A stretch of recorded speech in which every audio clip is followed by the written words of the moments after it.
All right, so welcome back to the fourth video in the Bulk Ops Bootcamp. And in this one, we're going to be going over the most common autopilot rules and some examples there as far as calculations.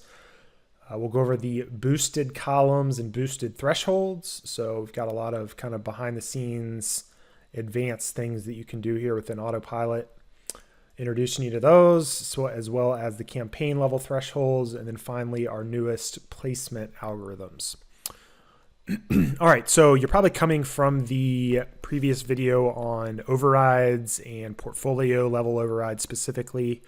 That's typically my favorite way to initially structure and kind of segment your account out to get organized.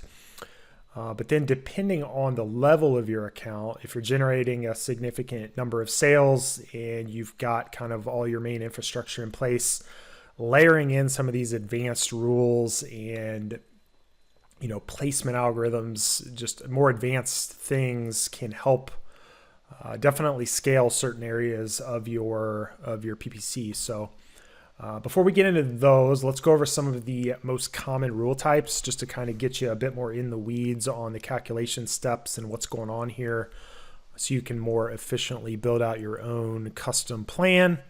Again, I think I mentioned this in a previous video, but if you do need help with kind of devising your plan, you can check out our Scale Assisted program there where we help you with that. But yeah, let's go over the custom rules now. So we've got just a generic template here that you can see we've ran across all of our ad type files. So that's kind of the data populated here. Now let's pretend that for whatever reason we wanted to implement some additional logic, or maybe we wanted to start from scratch. You can do pretty much whatever you want on this dashboard. This section here that I just expanded, it pretty well goes over a decent example of all the different actions that you can deploy. So these are the different basic adjustments. These bid formulas are more ratio based calculations, and the revenue per click times target A cost is a very popular one amongst different SaaS tools on the market. So we've got that one along with some others in here that you can definitely test out and use. The budget and placement actions, those are going to be more broad sweeping bulk adjustments based on whatever thresholds that you tell it. So if you want to modify campaign budgets or placement percentages across a wide range of targets, you can do that. The newest features here that we'll be covering last are our placement algorithms, and you can see we've added quite a few of them with a lot of capabilities there. So I'm not going to go over every one of these here. I'm going to focus mostly on kind of what's in the generic template here. But if you want to learn more about the intricacies of these, calculations, there is a guide in the members area for the ad tactics guide. You can reference the autopilot section there, and we'll have better descriptions of each one of these. You can also hover over the names here. Anything with that little black indicator in the upper corner has more info. So you can really kind of read about them, as well as a lot of the headers here in the boosted thresholds and stuff like that. They'll give you a lot more information. But once we kind of go through a few examples here in the template and you kind of understand the calculation steps, carrying that logic over to all these other rules is very intuitive and easy. So hopefully that'll be good enough. All right, so first off, this rule is going to automatically pause targets depending on the criteria we tell it here. So you can see this actually has an old bid criteria. And the idea here is the next three rules are going to quickly decrease your bid. Actually, this is a set to bid, so it's going to set it automatically to this value. Conversely, I could have done a modify bid and then set a value in here, either a fixed value or a percentage, and it would incrementally decrease it. With this template, I'm being pretty aggressive with poor performers and just saying, hey, if I've got any targets over 2,500 impressions, 0.28% click-through rate with 0 orders, or if I have any with 0 orders greater than $15 spend or greater than 15 clicks, I just want to go ahead and lower that to this value right away. And then the idea of this first rule is as soon as our targets have been at this amount, which that's what this parameter is telling you, It's at 15 cents, and it's been that way for greater than $20 spend. So you can see there's actually a difference between $20 and 15 of $5 here. So we're basically allowing $5 more at this spend. We're just going to go ahead and pause that target completely. So you can see with this bulk file, we don't actually have any that got paused this time. But we do have some that have been set to $15, specifically this one that's $15 spend. So we've got 3 targets there that after the next time we optimize, if they've reached $20, they'll automatically get paused. So that's kind of what this first rule does. This next one, we do have some examples we can look at. And basically, again, it's just evaluating the targets that meet the criteria here in yellow. So we'll go ahead and we'll look at this one here. So we should see 3 targets greater than $15 spend with 0 orders set to 15 cents now. And then, yeah, you can basically plug in whatever name you want here. You definitely want to turn the rule on if you want it to run. If you turn it off, it's obviously just going to skip over it. And then this checkbox here, that toggles on all the ads, and all the ads means your sponsored products, brands, and display. It's gonna manage all of those with that one row and that one rule. Where conversely, if I turn this off and just went like that, it would only do exact match sponsored product targets. So you have the ability to really fully segment out your rules that way. And then the sponsored brands, you've got some different types there you can choose from as well. So I'm going to keep it kind of simple for this part of this video and leave it like this. And let's just go over real quickly and check out, let's check out these 3 targets. So I'm going to grab rule number 3, just come over here, and I'm going to unfilter. Let's see, I've got to, you can either to unfilter everything, hit clear all filters. That'll actually put it back to the default sort as well. But in this case, I'm just wanting to filter our data here. So I'm going to just click that, and then rule number 3, hit OK. So there's our 3 targets. You can see they are at 15 cents. They do in fact not have any orders, and they are over $15 spend. So that's what's going on there. You can very easily modify or add additional criteria here. If I wanted to, also add a number of clicks or whatever in addition to the spend, I could have done that. So fully customizable. This is just a starting point. All right, so that is these 4 rules. Now this next one is kind of a little bit of a hack type rule just to make sure you account for all the targets. You may want to add a rule like this one where you're getting enough impressions, you just haven't got a conversion yet, but you don't want to be changing the bid for any reason. So there we're going to actually set the bid here in purple to 0, and we're going to add a modify bid rule based on the bid. So the curly brackets, anytime you see that in the task action, that's going to correspond to a column here in the autopilot dashboard. As opposed to if you see like down here in this ratio formula, sales divided by clicks, that's going to correspond to a column in our bulk file.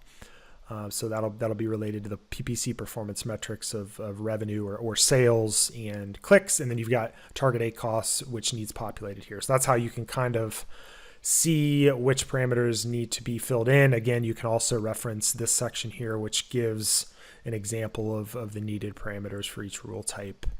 So hopefully that makes sense. All right, so yeah, this rule here is actually just not going to change anything. And it's for any impressions over 200. Obviously, you could change that if you don't like the number 200 that have not converted, and there should be 709. So similar how we did before, you could look up rule number 5 and just very quickly see those targets there. All right, so you can see the bid is essentially getting set to the old bid in the new bid column.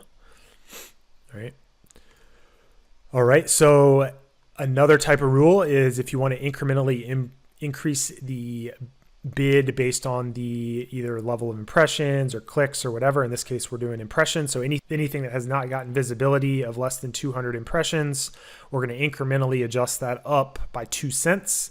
If we add a percentage, so if we like changed it to like 5%, for example, that would increase it by a percentage off the original bid. Okay. So we don't have any in this example that's set up by CPC, but that's another way to do things. You have You have your original bid as a way to kind of base bid adjustments off of, or you've got the CPC, which is the spend divided by the clicks. So you have the ability to kind of structure your rules either or. I think there's probably some examples down here of CPC based options. So yeah. All right, so just backing up here, let me change that back. So this is just going to increment up by 2 cents, and we've got a max bid threshold here set. So as soon as we hit $2, it's not going to jump to $2.02. It's just going to stay at $2. All right, so if I go and look at this, and this is actually the rule type here that most targets, especially early on, will fall into. You can see there's a ton in this account, and it's just because a lot of sellers will launch a bunch of campaigns and they don't bid high enough and they kind of forget about them. They don't have any automated way to incrementally increase the bid, and just Amazon will never display them because their bid's too low. So that's kind of the intent here. But if I look up rule number 6, we'll see that you've got just a 2 cent increase, and that will go all the way up to $2. I don't know if I have any probably that high. Yeah, I don't have any that high. But yeah, if I adjusted that upper cap to like 50 cents, I would have a bunch of them that cap out at 50 cents. But yeah, hopefully that explains that one. All right, now we're getting into the ones that really matter the most. These ones we've gone through so far have just catered more towards poor performers and targets that are newer that haven't gotten the visibility yet. These ones that I've highlighted now are our converting target rules that we have established, and we've got this rule number 7 is our quote unquote, top performing target rule. And that's defined by, in this case, greater than 1% click-through rate, greater or equal to 2 orders, and a greater or equal to 15% PPC conversion rate. So, all of these threshold values might change in your niche. If it's an aesthetic based brand, it may be a 5% conversion rate is considered good in yours, but just honestly depends. All right, so now this calculation and kind of any of these more formulaic calculations, you do need to kind of understand the intricacies of some of these parameters, specifically these 2 columns here.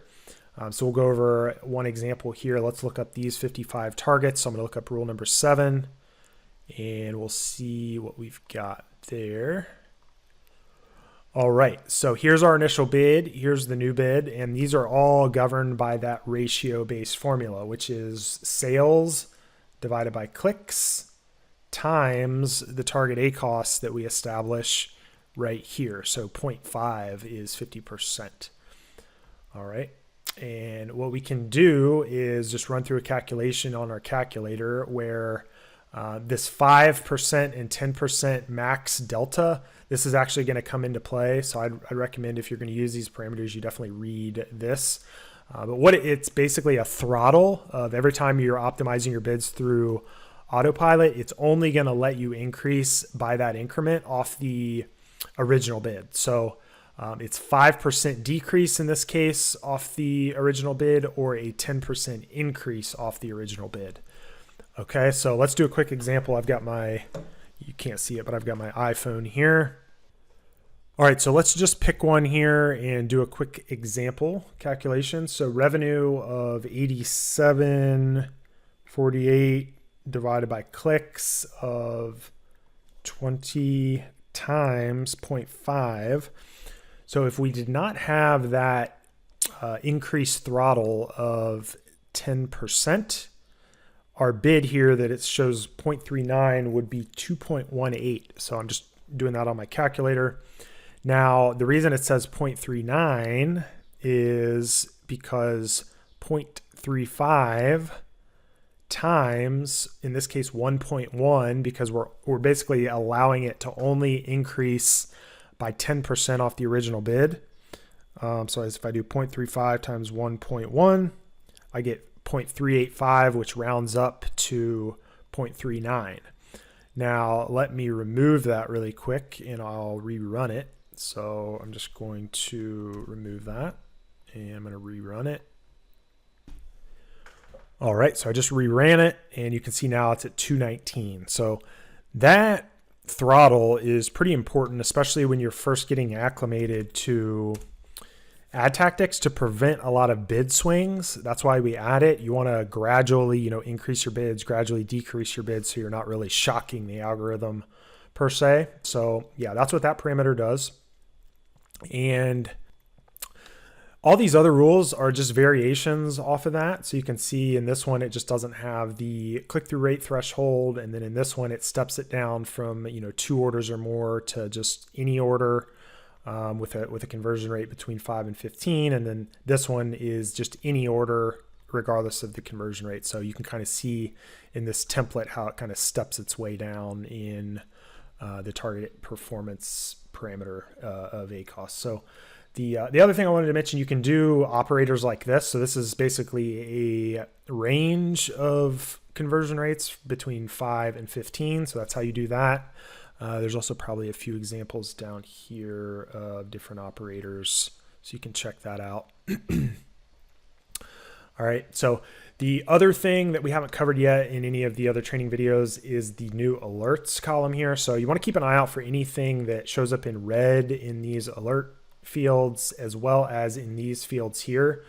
If you do get a value in the unchanged target section up here, it basically just means you have not assigned a rule that accounts for the targets that are shown a value up there. So you want to basically, if you do get that scenario, go over to the bulk file, and then you can just there's a quick section here to review unchanged targets. You click on whichever one you need to evaluate, and then go through the parameters and the logic and see why your other rules that you've established doesn't account for those specific targets, and then just add a rule to account for them. You ideally always want to see zeros up here. That means you've accounted for all the rules, and sometimes that means you have to add this type of rule here where you're accounting for the targets that aren't even getting changed, just so you can kind of keep that at a 0 base level.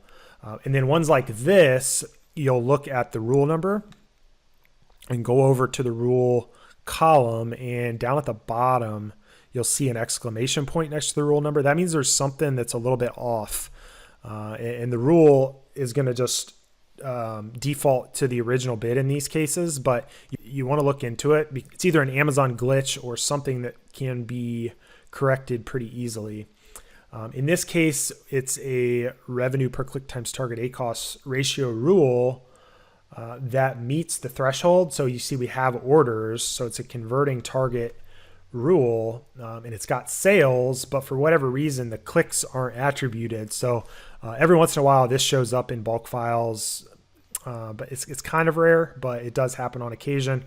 In this case, I wouldn't really worry about it. I would just probably manually tweak these if I wanted, or wait till the next bulk file you download, and it'll probably be fixed in this example. So yeah, just keep an eye out for those. The other common one that we get a lot is if you don't have target level bids assigned. Sometimes you can get some alerts there. So that just means typically the most common is with auto campaigns. I don't know that I have any in this bulk file, but you can come in here. There's a quick action to show missing bids. Just click on that. So I just kind of faked the system to show you what it looks like. And you can see these auto targets here do not have a original bid. Actually, yours would look like this if you've got this scenario. So it does not have an original target level bid. And in these cases, it'll just default back to the ad group level bid. So the way you correct this is you just assign manually a bid here in column AE. So you can put in any value there that you want to bid for these individual targets. And you can have obviously different bids per target. And then the autopilot rule will have something to base your bid adjustment on. And then those would typically show up as a unchanged rule target first. You'll see a value there. And then you can kind of troubleshoot it by going and clicking that show missing bid. So that's a good button to hit for kind of all new users, just to make sure they don't have that condition where Amazon hasn't assigned, or maybe when you created the campaign, you didn't assign target level bids. You just used the default ad group bid. All right, so I'm going to cut this video off here and start up the next one on the boosted columns and thresholds, and kind of split this up a little bit because this one's lasted longer than I was hoping. But yeah, hopefully this info was useful, and I will see you guys on the next one. See ya.